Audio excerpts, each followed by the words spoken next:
O'zbekiston Respublikasi Ichki ishlar vazirining 2025-yil 9-aprel kungi farmoyishiga asosan respublika hududida xavfsiz muhitni yaratish, jamoat tartibini saqlash va kriminogen vaziyatni barqarorlashtirish borasida joriy yilning 15-aprel kunidan 15-may kuniga qadar xavfsiz va sog'lom yurt nomli keng qamrovli tezkor profilaktik tadbir o'tkazilmoqda. Ushbu profilaktik tadbir doirasida Xorazm viloyati Ichki ishlar boshqarmasi tezkor qidiruv xizmati Jinoyat qidiruv boshqarmasining tezkor xodimlari tomonidan Urganch shahrida faoliyat olib boruvchi Bagati, Shark, Asa va Comfort Sahara tungi klublarida reyd tadbirlari o'tkazildi. O'tkazilgan reyd tadbirlari davomida tungi ko'ngilochar maskanlar rahbarlari va ishchi xizmatchilarga nisbatan jami 24 ta holatda ma'muriy bayonnomalar rasmiylashtirildi. Tadbir davomida Comfort Sahara klubida 9 nafar, Bagati klubida 7 nafar, Shark klubida 4 nafar,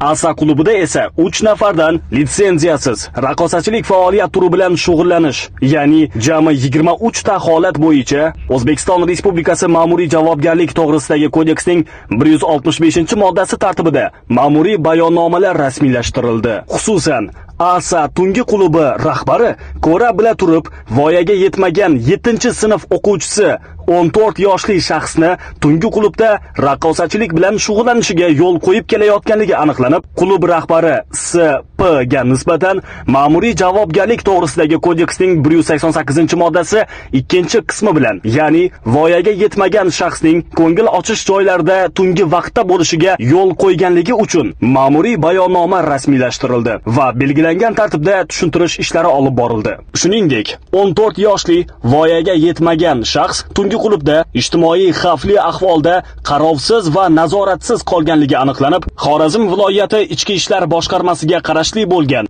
voyaga yetmaganlarga ijtimoiy huquqiy yordam ko'rsatish markaziga joylashtirildi.